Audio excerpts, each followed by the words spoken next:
C'est encore moi. Je voudrais vous montrer les tisanes que je bois de ce temps-ci. Les tisanes antivirus. Des tisanes qui peuvent tuer une grippe, mais en même temps qui peuvent monter votre système immunitaire. Très intéressant. Moi, ce que je fais tous les jours, moi puis Doré, on boit du chaga. Le chaga, là, ça met dans votre vie là, tous les jours, de toutes sortes de manières. La manière qu'on prend avec une tisane liquide, chaga, dans une cafetière avec un filtre, parce que c'est fin, ça passe à travers. C'est du chaga, très bon goût. La plante tussillage. La tussillage, là, cette fleur-là, elle va vous apparaître dans les prochains jours près des salages. C'est une fleur tugrippe, qu'on l'appelle tugrippe, kill call en anglais. Fait que cette fleur-là, elle est très, très, très puissante. Elle donne beaucoup d'énergie, puis elle peut casser votre problème de gorge. On sait que le virus, il commence par une gorge sec. Cet élément-là est extraordinaire. Vous pouvez la manger. Mais si vous la mettez en tisane, même fraîche, si elle n'est pas chassée, moi, c'est une année qui me reste l'année dernière, mais c'est un gros... C'est une plante qui se vend beaucoup parce qu'elle est exceptionnelle, parce qu'elle donne beaucoup d'énergie. Puis c'est un casse-grippe. Les gens qui prennent l'habitude de boire ça dans les tisanes comme ce que je fais, là, ben, ils n'ont plus la grippe, tout simplement. Je la mets dans mes tisanes aussi, le sapin traînard. Voyez, j'en mets une poignée avec mon chaga. L'autre élément qui est assez exceptionnel, c'est l'échinacée. Vous connaissez l'échinacée? Moi, j'ai des fleurs d'échinacée dans mes jardins que je fais chasser. Mais vous pouvez l'acheter aussi en sachet. Tout simplement, vous mettez dans votre tisane. Moi, je l'ai déjà tout préparé, que je peux rajouter tout liquide. Puis la dernière chose que je mets là-dedans, c'est du thé de Labrador. Le thé de Labrador, c'est un antivirus aussi. Hein. Les Indiens utilisaient ça beaucoup dans le passé pour tuer la scorbut. Imaginez, la scorbut, c'était quelque chose d'assez grave. Ça fait que le thé de Labrador, c'est un...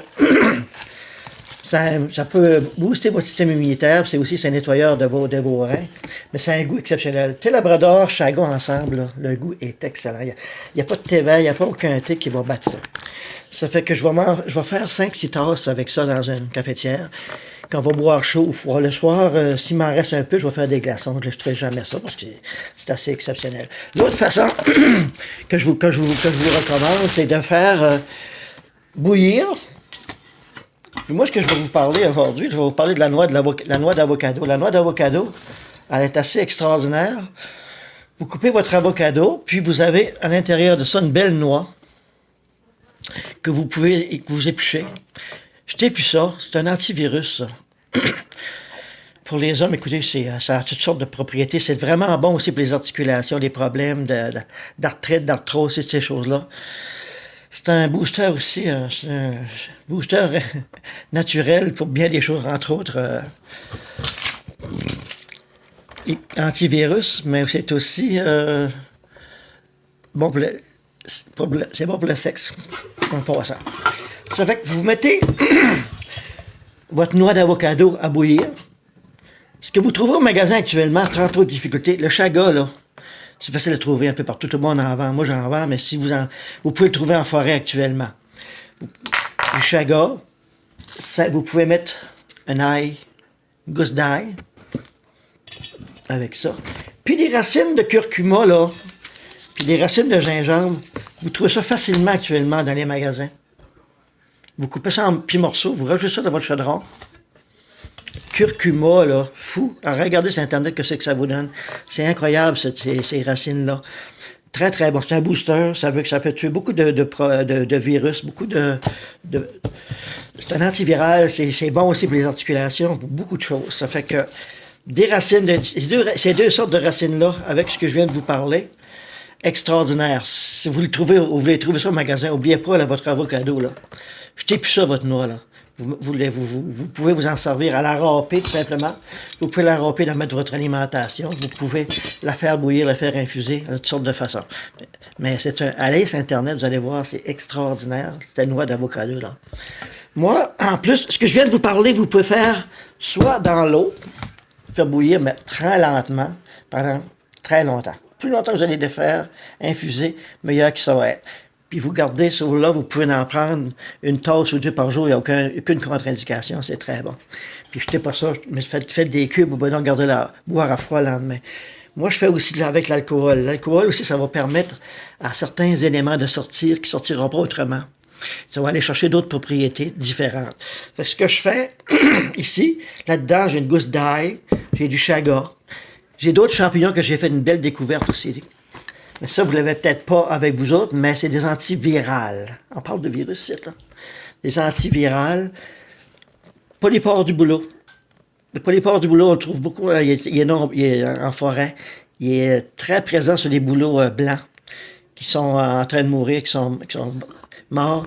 Et aussi le ceinture rouge. Ces deux-là c'est des antivirales. Mais imaginez dans l'alcool, là, comme ça, là, vous tuez un virus sans problème. Une grippe, vous prenez 2-3 shots de ça, 2-3 onces de ça, 2-3 reprises avec des glaçons de chaga. Ça fait la job, très vite. Donc ça, là, quand je vais faire Volant Forêt cet printemps, je ferai des vidéos sur ces deux-là, très intéressant. Ceinture rouge, Red Belted, vous allez voir sur Internet. Ceinture rouge vient sur des résineux.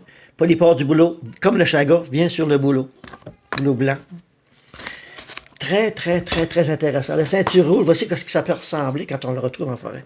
Ça, c'est un petit spécimen, mais vous voyez là, la bordure rouge autour, là, c'est ça que c'est. Ceinture rouge, antivirale. À bouillir avec du chaga, ou bien infusé dans l'alcool, très simple. La même chose dans l'alcool, vous pouvez rajouter des racines de gingembre, vous pouvez mettre un morceau de noix d'avocado avec ces choses-là, c'est la même chose.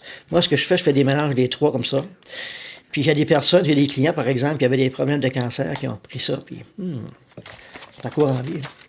Ça fait que le chaga, ben, on peut le faire en poudre, comme qu'on peut l'avoir en cube. En cube pour faire des infusions, soit en eau, soit en alcool. Puis en poudre, mais pour faire un très bon thé. Moi, les gens aiment boire un thé avec un sucré un peu, mais avec le miel, c'est un conducteur extraordinaire. Donc, en terminant, si vous allez voir, même à Montréal, je pense que destin ici, vous allez voir cette fleur-là apparaître dans les régions plus chaudes au Québec, là, ou à l'extérieur. Tucilage, c'est la première petite fleur qui apparaît le printemps. Elle est très puissante, c'est pas pour rien qu'elle arrive la première. La fleur sort même avant les feuilles, imaginez. Donc, c'est une fleur puissante, on l'appelle tugrippe. Ça fait que si vous avez des problèmes de gorge, vous pouvez la manger, vous pouvez la mettre en infusion, quand même si elle n'est pas chassée, vous allez régler des problèmes de grippe. Je vous garantis de ça. Bon, mais salut, à la prochaine. Merci, bye.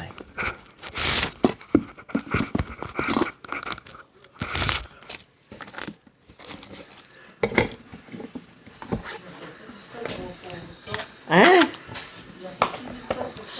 Ben oui, il fallait bien les montrer, hein?